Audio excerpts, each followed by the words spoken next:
In this video, I connected with Dr. Andrew Wheeler, a former crime analyst in Troy, New York, and an end-to-end data scientist in the private sector, working on fraud, waste, and abuse in the healthcare sector.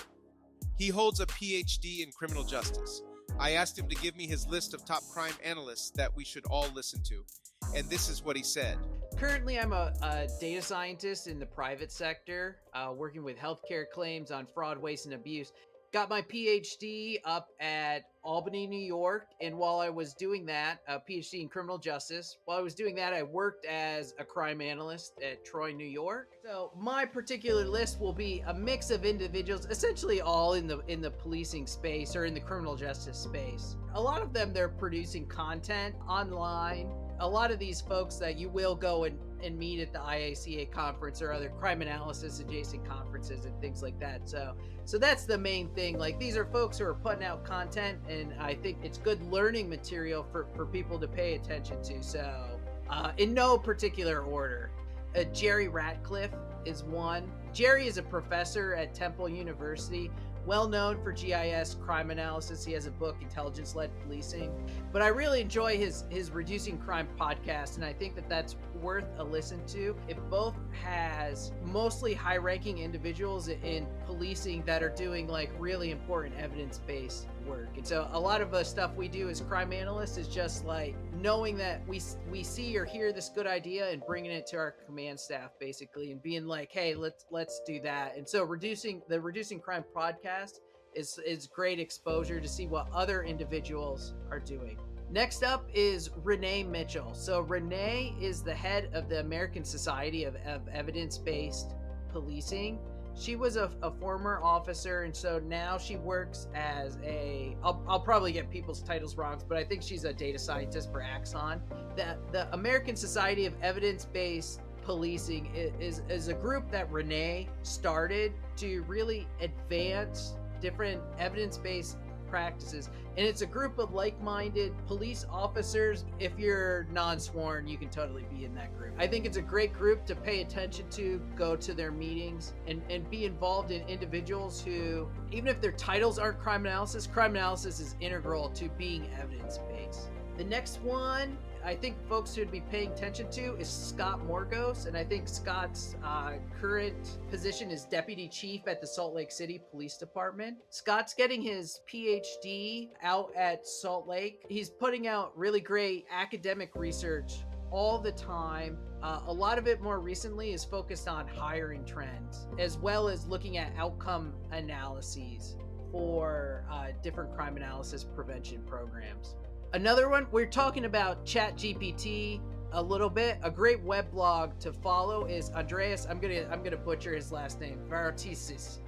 So I'm pretty sure it's Greek, but Andreas is at the Met Police and is a crime analyst. He has a great post recently about essentially doing what I talked about. He vetted a particular manual on missing persons cases, and then you could feed that chatbot particular incident narratives, and it tried to say whether this person was low, high, or medium risk based on that historical report. And so that's really a good example of, and it was totally open source, like you can go download his code and do it yourself. But that was an example of where I think ChatGPT could potentially be useful for crime analysts. Next, I have Jeff Asher. So Jeff has his own consulting firm, Age Datalytics, I think is the name.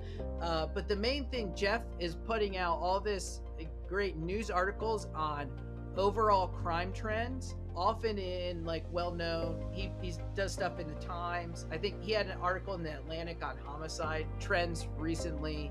He put out a dashboard on his website about law enforcement hiring trends. He has a great Substack where he talked about that TikTok video with the vehicle thefts, essentially. And so how, I forget if it's Kias or some other cars, there's a particular way to get around the security system. And that's, he thinks that that's driving some major sort of auto theft increases, not just across the US, essentially. Another individual I think crime analysts should be paying attention to is Jacob Kaplan. And so Jacob, he used to work, I'm not sure if he still does work with the Philly DA's office, but he used to be an analyst there, is a doctoral student out of Penn. Jacob has a lot of web tools to look at different UCR crime trends over time, and he also has a blog about discussing different academic research in policing. He also has a really great R book. I forget the name of it offhand, but it's totally free. So you can go to his website and you can look. I think it's called Crime by the Numbers, or something like that. So don't quote me on that, but if you go look up Jacob Kaplan R book, I'm sure you'll be able to find it. It's a great resource for individuals, crime analysts, to pick up the free R statistical programming software.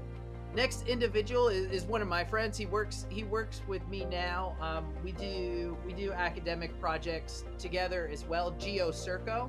Gio's helped me a bunch with different predictive models. So we've done the NIJ recidivism challenge, and we were one of the winning groups for there.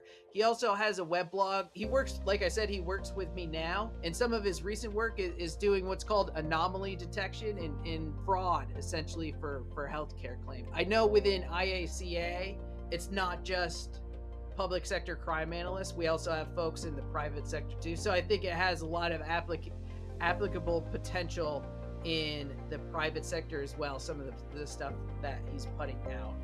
The next individual doesn't have much public stuff, but boy, if we can get him to do a presentation at the Crime Analysts Conference, you got to go check it out. So Mike Zadar is his name. I think his position is something IT with the city of Boulder, in the Boulder Police Department. So Mike is building some incredible tools to help individuals do crime analysis. If you ever get Mike cornered in a room, ask him to do a demo of some of the stuff that he's building. It's really cool, and he's done some of the text semantic similarity stuff, and he's one of the individuals that I talked about the chat GPT stuff as well. Next up on the list, I don't know if John would call himself a crime analyst, but John Rieger was the head of the Albany Crime Analysis Center. I think he just took a job as heading up maybe all of New York State.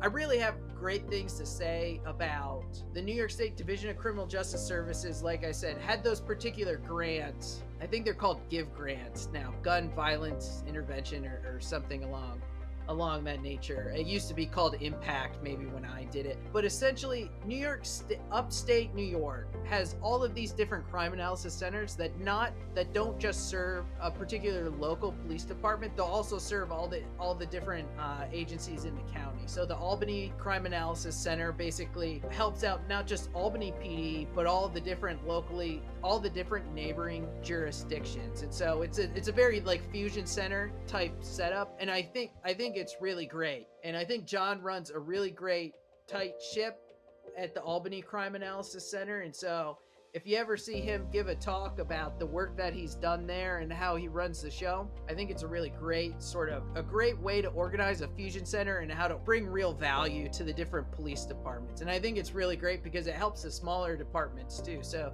even if those smaller departments can't necessarily hire a full-time analyst, having them work in the fusion center like that, I think is a better environment than like hiring somebody to work 10 hours a week or something like that, essentially.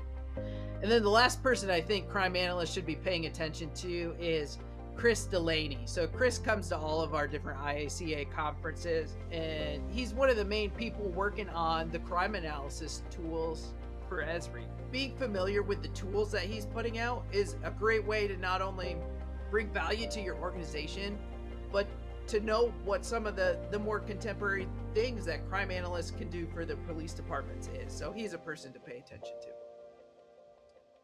That's Andy Wheeler, data scientist, consultant, and former crime analyst. You can read his blogs at andrewpwheeler.com and his consulting website at crimedecoder.com. The link is in the description below. Thanks for watching this episode. Click here to watch our other videos, and let me know what you think in the comments below. And do me a favor, hit that like, it really makes a difference. See you next time.